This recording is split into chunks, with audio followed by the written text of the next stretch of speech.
अच्छा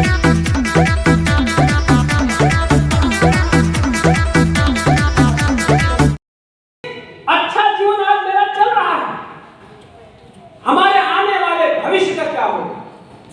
आज माने हम लोगों ने इतिहास जाना कि हमें नीच कहा गया, छूट कहा गया, तुष्टा का दंश हम लोग झेल रहे हैं।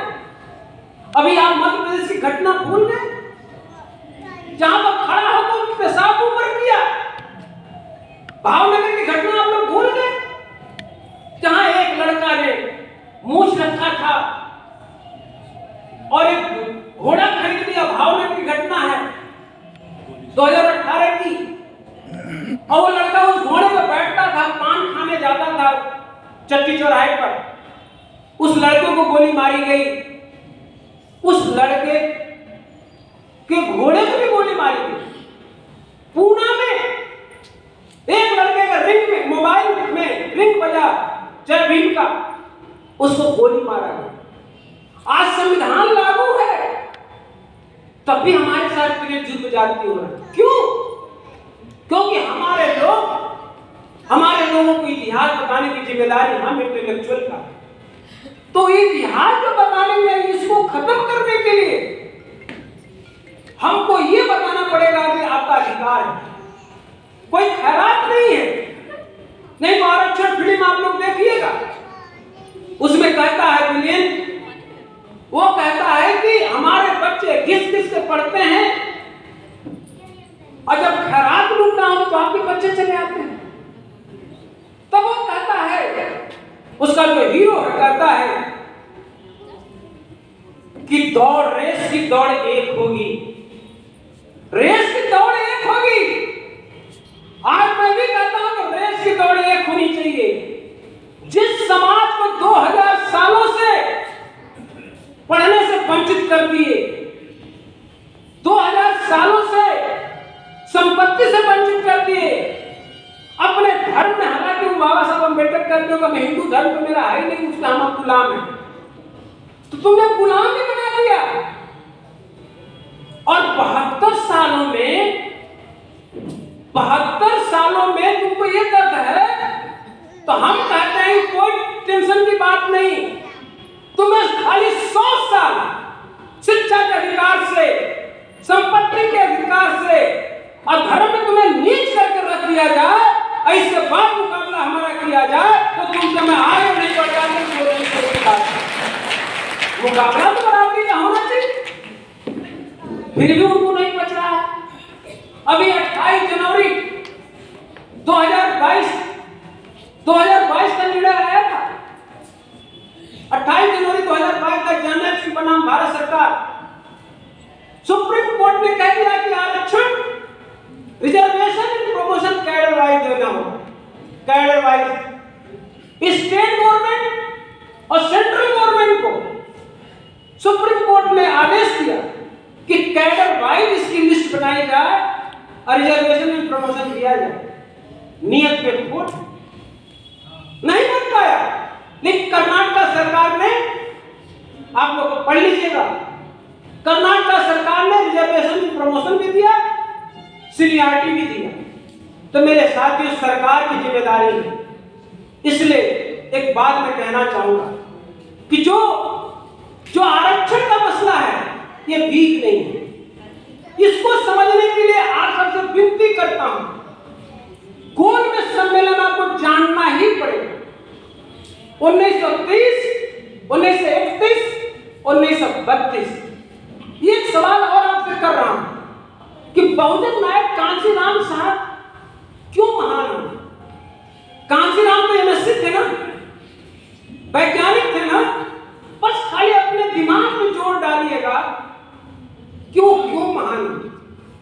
तो उन्होंने चमचा की जो किताब लिखा, उसमें 5 किताबों का जिक्र है। पहला किताब है 9 मई 1916 को कोलंबिया यूनिवर्सिटी में बाबा साहब भीमराव अंबेडकर ने एक लेख लिखा। 1916 उसका विषय था भारत में जातियां, उत्पत्ति और विकास। तब बाबा साहब अम्बेडकर ने कि भारत में जो जातियां हुई, उसका विकास और उसका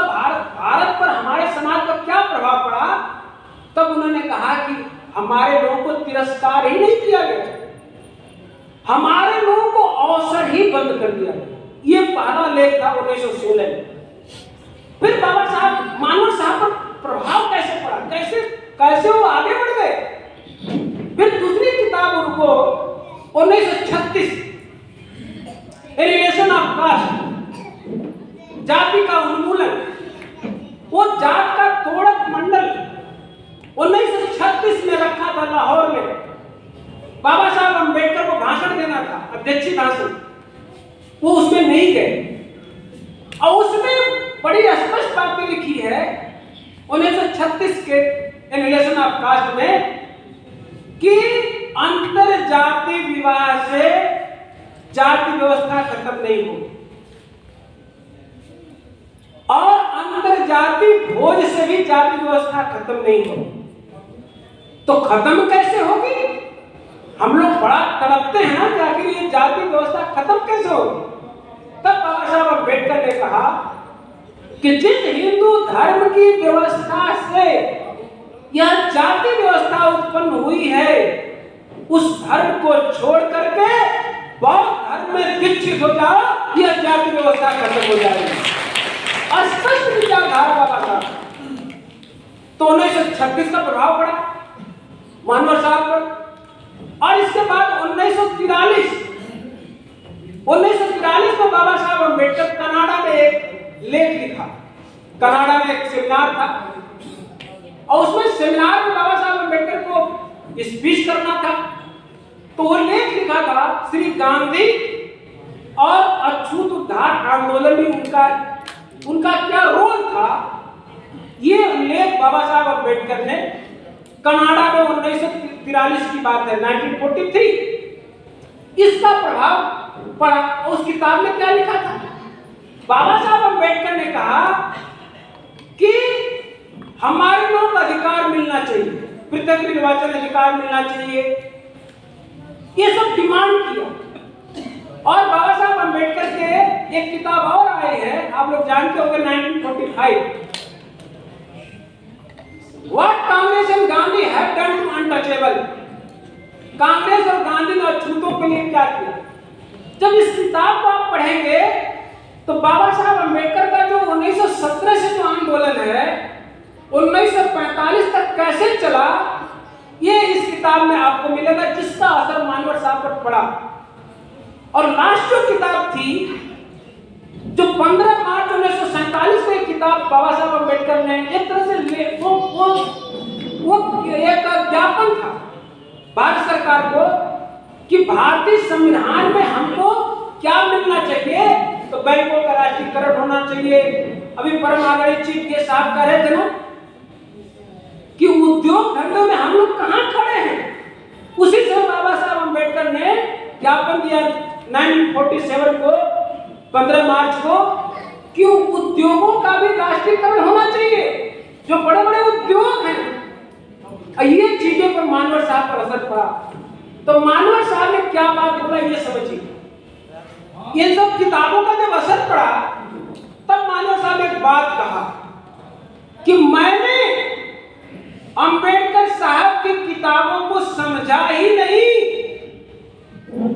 केवल विश्लेषण ही नहीं किया, बल्कि समाज में व्यवहारिक रूप से लागू किया। ये बहुजन नायक मानवर साहब कहते हैं।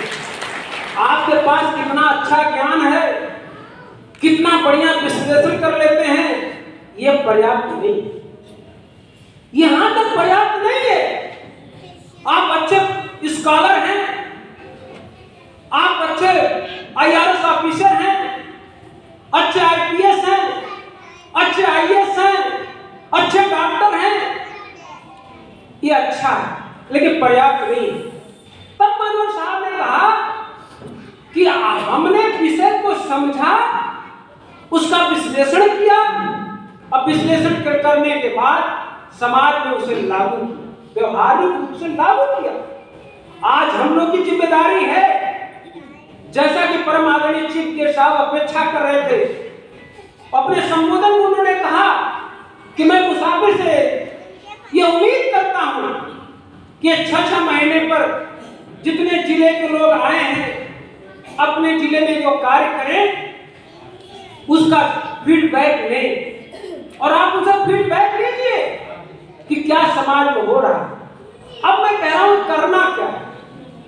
अब करना क्या है कि आपको ये समझाना है कि ये आरक्षण ठीक नहीं। अब ये कोई समझाने के लिए अब आपको राउंड टेबल बताना पड़ेगा। What Congress and Gandhi have done to untouchable वाली किताब से। तो मानवर साहब की जो बातें हैं, जो चमचाई लोग थे, उसमें आधा इन्हीं किताबों का जिक्र है। तो मैं आपको 5 मिनट में बोलने जा रहा हूं राउंड टेबल कॉन्फ्रेंस। इसको समझना जरूरी है। अगर कोई कहे कि हम राउंड टेबल कॉन्फ्रेंस नहीं समझना चाहते हैं तो आंदोलन चला ही नहीं सकता, नहीं चला सकता, उसको समझ में नहीं आएगा। क्योंकि राउंड टेबल कॉन्फ्रेंस समझे मानवर साहब तभी वो आंदोलन खड़ा कर पाए। क्योंकि आरक्षण कोई भीख नहीं, अधिकार हमारा, ये जानने के लिए राउंड टेबल समझना पड़ेगा। जब इस देश में भारत सरकार अधिनियम 1919 लागू था तो उसमें एक व्यवस्था दी गई कि 10 साल बाद इसमें क्या संशोधन होगा, क्या परिवर्तन होना चाहिए।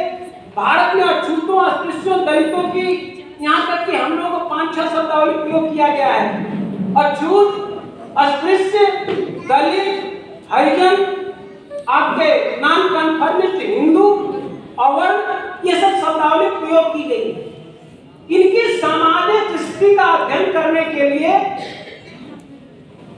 1919 में यह प्रोविजन बना कि 10 साल बाद एक कमीशन की नियुक्ति होगी। तो साथियों, आपके संज्ञान में लाना चाहूंगा, आपको पता भी है कि 1928 में इस देश में साइमन कमीशन आया। साइमन कमीशन जब आया तो आप सबके अध्ययन के लिए आया। हम लोग की सामाजिक स्थिति का अध्ययन करने के लिए साइमन कमीशन जब इंडिया में आया, आपको प्लीज, आप लोग आगे बैठे, बात मत करिए प्लीज, चल रहा है। आप लोग से बात करना पीछे जाइए, हाथ से बाहर। तो मेरे साथियों, साइमन कमीशन आया। साइमन कमीशन जब इंडिया में आया, आपको सभी को पता है साइमन कमीशन गो बैक का नारा लगा। अब साइमन कमीशन गो बैक का नारा क्यों लगा ये जानिए।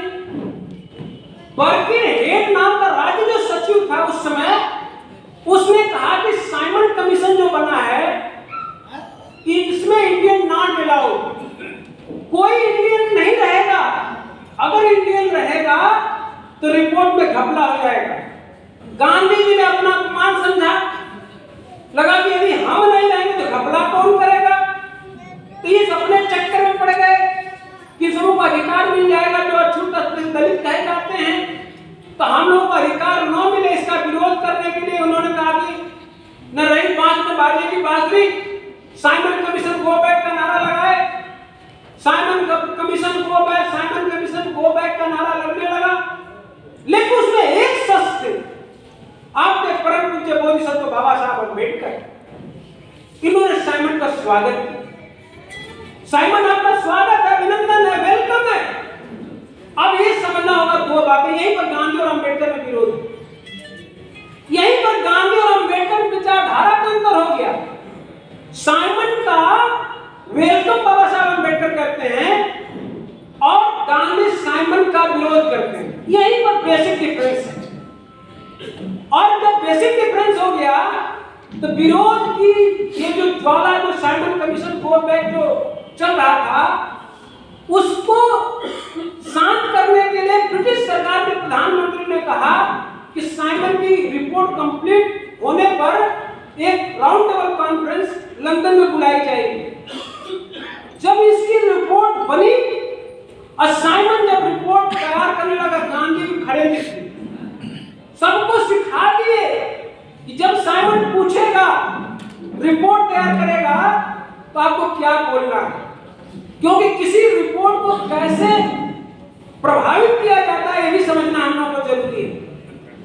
तो गांधी ने कहा कि जब साइमन पूछे, तुम लोग कह देना कि हम लोग तो हिंदू हैं, छुआछूत जात पात होता नहीं।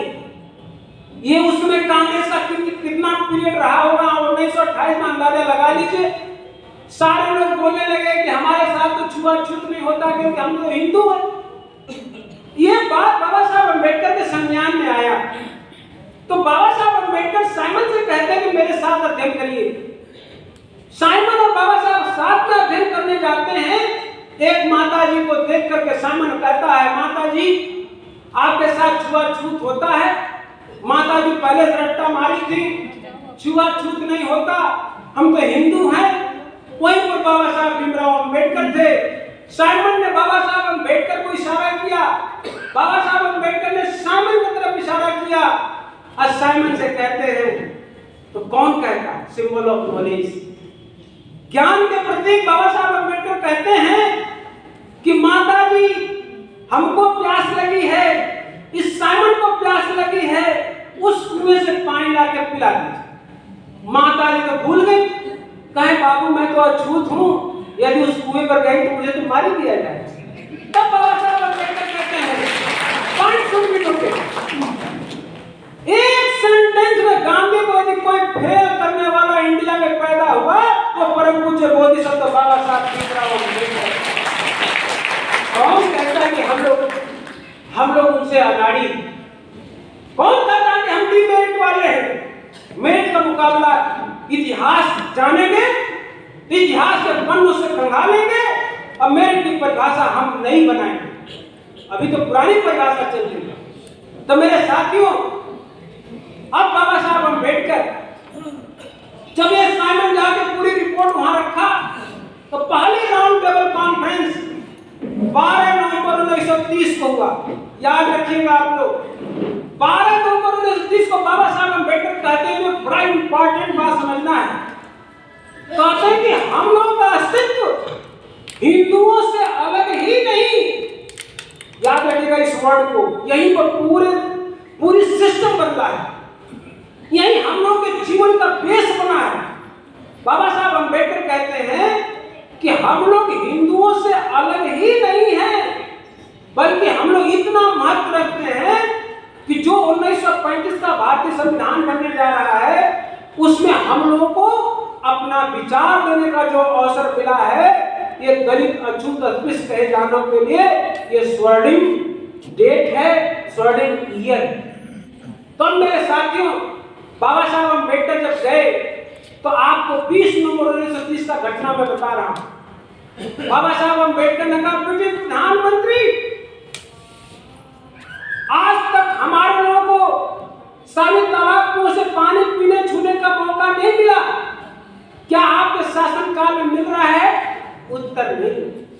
हमारे लोगों को नौकरी नहीं मिली पुलिस में, मिलिट्री में, क्या आपके शासन काल में नौकरी मिल रही है पुलिस मिलिट्री में? उत्तर नहीं।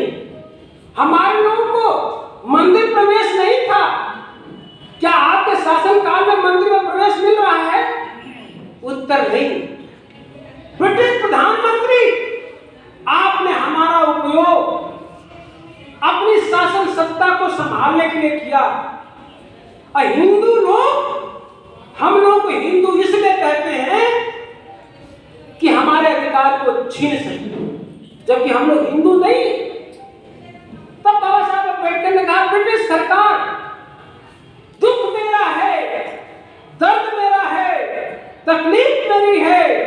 अरे हमारे घाव तो खुले हैं, कोई मरहम नहीं लगाया, लेकिन मैं अपने लोगों का दर्द को महसूस करता हूं, मैं अपने लोगों का दर्द दूर करूंगा, अपने लोगों का दर्द दूर करूंगा।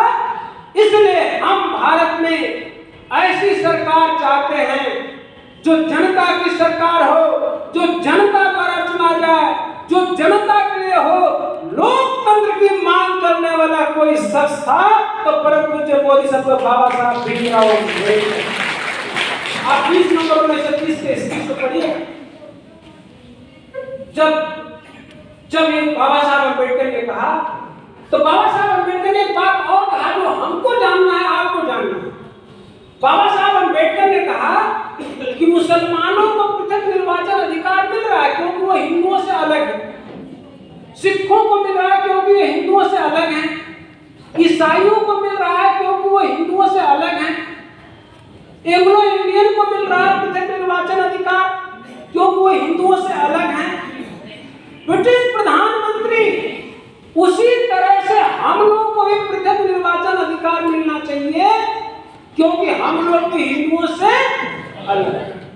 याद रखिए, अगर ये आपने नहीं जाना, अंबेडकर की मूल भावना को आप मार डालेंगे। हिंदुओं से अलग है, तब गांधी जी, जब बाबा साहब अंबेडकर इंडिया में आए, चारों तरफ ये हल्ला होने लगा। कभी तक तो हम लोग अछूत कर रहे हैं, अस्पृश्य कह रहे थे, दलित कह रहे थे, लेकिन अंबेडकर तो 1930 में जाकर राउंड टेबल कॉन्फ्रेंस में बोलते कि हम तो हिंदू से अलग हैं। ये एकदम से परिभाषा ही बदल गई 1930 में, 1930 में। अब गांधी जी ने कहा चिंता की बात नहीं, अब मैं दूसरी राउंड टेबल कॉन्फ्रेंस में जाऊंगा। पहली राउंड टेबल कॉन्फ्रेंस का उन्होंने बहिष्कार कर दिया कि अम्बेडकर पीती लोग जाएगा, कौन सुनेगा। लेकिन बाबा साहब अम्बेडकर को अंडर एस्टिमेट करना उनके लिए महंगा पड़ गया। जब दूसरी राउंड टेबल कॉन्फ्रेंस हुई 1931 में, तो 15 सितंबर 1931 को गांधी जाते ही कहते हैं कि अम्बेडकर अछूतों के नेता ही नहीं। यूं समझो कि न रहे बात पर बाजे की बात में अम्बेडकर नेता रहेंगे, न अछूतों अस्पृश्यों दलितों की बात होगी। कहां हम ही उनके नेता हैं अछूतों अस्पृश्यों दलितों के? अम्बेडकर को तो आप लोगों ने चुनकर इंडिया से चुनकर तो आए नहीं, ये तो आपने नामित किया है। इसका जवाब बाबा साहब अम्बेडकर क्या देंगे? उसी समय पिथौरागढ़ से बाबा साहब अम्बेडकर को तार जाता है। तब बाबा साहब अम्बेडकर उस तार को खोल के दिखाते हैं और दलित महासंघ ने चिट्ठी लिखा था। उसने कहा कि सुनने में आ रहा है कि गांधी जी हमारे बाबा साहब अम्बेडकर का विरोध इंडिया में नहीं करते थे, ये जो है कि लंदन में भी कर रहे हैं। तो ब्रिटिश प्रधानमंत्री को संज्ञान में ये लाना है कि हमारा नेता गांधी नहीं है, हमारे नेता परम पूज्य बोधिसत्व बाबा साहब भीमराव अम्बेडकर है। इस बात को बाबा साहब अम्बेडकर ने लिखा है, जानना पड़ेगा। बहुत ऐसे नहीं आज हम लोग को कुर्सी पर बैठने का अधिकार मिला है, यूं ही हम लोग को नौकरी का अधिकार नहीं मिला है। इसके लिए बाबा साहब अम्बेडकर की लाशें बिछी, उनके परिवार का लाशें बिछ गया है, तब जाकर के हम लोग उनकी लाश। यदि हम लोग अपना जीवन को मनोरंजन में गंवा दिए, अपने केवल खुशी में गंवा दिए, आने वाली पीढ़ी माफ नहीं करेगी। इसलिए हम लोग को अपने लिए तो जो कर सकते हैं करेंगे ही। और मैं बराबर कहता हूं, अपनी तो जैसे तैसे कट जाएगी, उनका क्या होगा जनाब यार? उनके बारे में सोचो, जो पैदा नहीं हुए उनके बारे में सोचो। और जो तुम्हारी औलादें हैं, बेमुला की हत्या हुई, कहा जाता संस्थानिक मर्डर रहा, IIT का छात्र मर गया, अगर वो सब बातें बोलेंगे तो टाइम ज्यादा लगेगा। अब मैं ये कहना चाहता हूं कि जब तीनों बाबा साहब अम्बेडकर को लीडर माना, तब बाबा साहब अम्बेडकर ने एक बात कहा, बड़े दमदार से बोला, मैं मानता हूं कि आदरणीय गांधी जी हमको नामित किया गया है ब्रिटिश प्रधानमंत्री की तरफ से, लेकिन यदि इंडिया में अछूतों अस्पृश्यों दलितों को चुनने का मौका मिलता तो मैं पूरे विश्वास के साथ कहता हूं कि हम ही को अपना नेता मानते और इस गोल में सम्मेलन में भेजते। इस बात को बाबा साहब अम्बेडकर ने कहा।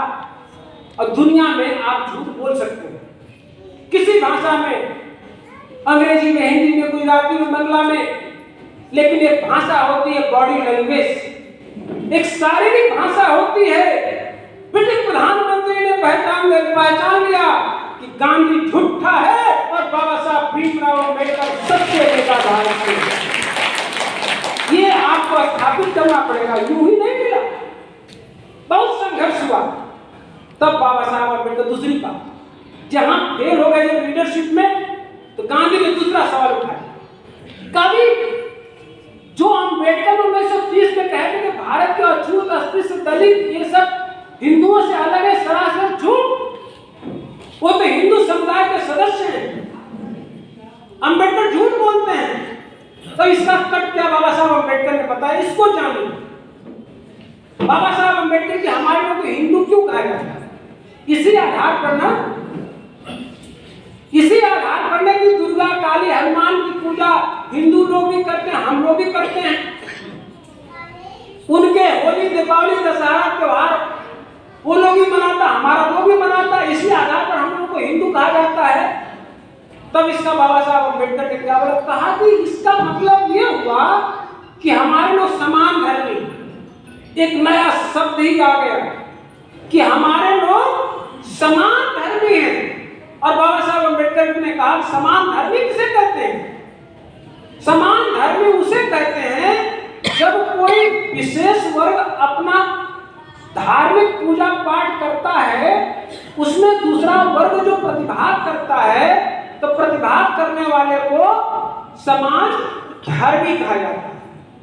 तो बाबा साहब अंबेडकर ने कहा कि हम समान धर्मी हैं, हम इनके पूजा पद्धति में शिरकत करते हैं, सम्मिलित होते हैं। इसका मतलब ये नहीं हुआ कि हम हिंदू हैं। बाबा साहब अंबेडकर ने इसको थोड़ा और स्पष्ट किया, कहा ब्रिटिश प्रधानमंत्री, हमारा घर नीचे है, इनका घर ऊपर है, इनके नाले का पानी गिर करके हमारे दरवाजे पर गिरा हुआ है, बहते बहते इधर चला आया है, तो देखने में तो आपको लगेगा कि मेरा ही पानी है, जबकि हमारा पानी नहीं है, पानी तो इनका है। इसलिए हम लोग हिंदुओं से अलग हैं, तो हम लोग सम्मिलित हो जाते हैं। अब बाबा साहब अंबेडकर ने इतना तार्किक जवाब दिया, गांधी जी नाराज होकर के राउंड टेबल कॉन्फ्रेंस छोड़ करके वापस हो गए। बाबा साहब की बात बन गई कि हम लोग हिंदुओं से अलग है। यही बात को आपको याद रखना है कि राउंड टेबल कॉन्फ्रेंस में यही चर्चा हो रही थी कि भारत के अछूत अस्पृश्य दलित हिंदू हैं या नहीं।